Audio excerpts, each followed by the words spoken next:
बीते 5 सालों में देश में कुल 41 से ज़्यादा परीक्षाएं जो कि 15 राज्यों में हुई थी, उनमें पेपर लीक हुए हैं। हाल ही में नीट की परीक्षा को लेकर बवाल मचा हुआ है। ऐसे में कई सवाल खड़े होते हैं। देश के युवाओं ने देखा कि हाल ही में देश की संसद का एक सत्र संपन्न हुआ, जिसमें हमारे माननीय सांसदों ने शपथ ग्रहण की। माननीय प्रधानमंत्री ने अपने एक मंत्रिपरिषद का परिचय दर्ज कराया। वहीं विपक्ष के नेताओं ने भी सरकार पर तीखे वार किए।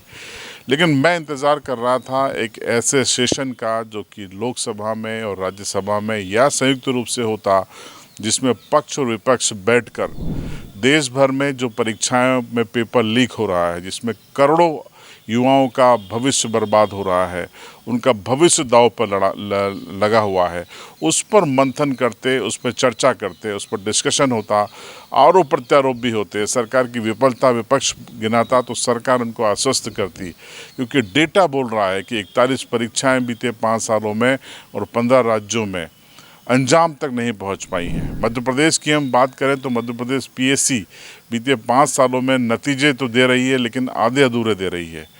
ओबीसी आरक्षण का पेच फंसा हुआ है, ज्वाइनिंग नहीं हो पा रही है। पटवारी परीक्षा, आरक्षक परीक्षा, वन रक्षक परीक्षा, शिक्षक परीक्षा, कौन सी ऐसी परीक्षा है जो अंजाम तक पहुंच रही है? ऐसे में वो लोग क्या करें जिनके माँ बाप उनको रात दिन पसीना बहाकर, अपना पेट काट कर उनको पढ़ा रहे हैं। आखिर जब वो परीक्षाओं में जाते हैं और पेपर लीक हो जाता है, तो क्या आपको नहीं लगता कि देश की संसद यहाँ देश के युवाओं के साथ न्याय नहीं कर पाई, देश के प्रधानमंत्री न्याय नहीं कर पाए, देश में विपक्ष के नेता न्याय नहीं कर पाए? आखिर इंडिया ब्लॉक क्यों सड़कों पर नहीं बैठा? आखिर इंडिया ब्लॉक क्यों संसद से बाहर धरने पर नहीं बैठा? आखिर सड़कों पर कब उतरेंगे? क्या सिर्फ इसलिए नहीं कि अलग अलग राज्यों में अलग अलग पार्टियों की सरकार है तो एक दूसरे की ढकते रहें, सतही तौर पर बयान देते रहें और युवाओं को छलते रहें? ये कौन सी बात होती है? देश के प्रधानमंत्री ने मन की बात भी कह दी, लेकिन मन की बात में युवाओं के मन की बात नहीं थी, वो गायब थी। वो कब आएगी साहब? ये बड़ा सवाल है। देश के तमाम मुख्यमंत्रियों की एक बैठक प्रधानमंत्री जनहित में, देश हित में, युवाओं के हित में क्यों नहीं बुला सकते? एक सर्वदलीय बैठक क्यों नहीं बुला सकते? इस पर सरकार की ओर से श्वेत पत्र क्यों नहीं आ सकता?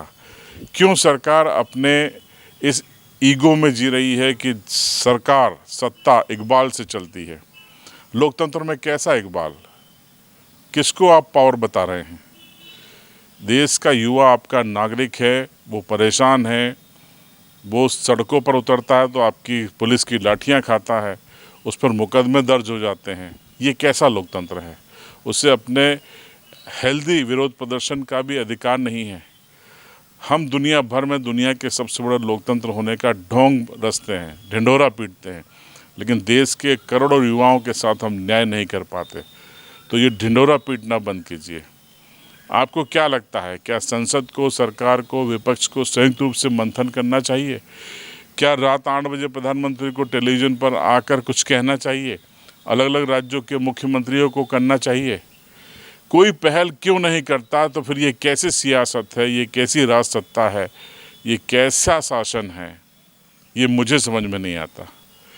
आप क्या सोचते हैं? कमेंट बॉक्स में ज़रूर बताएं।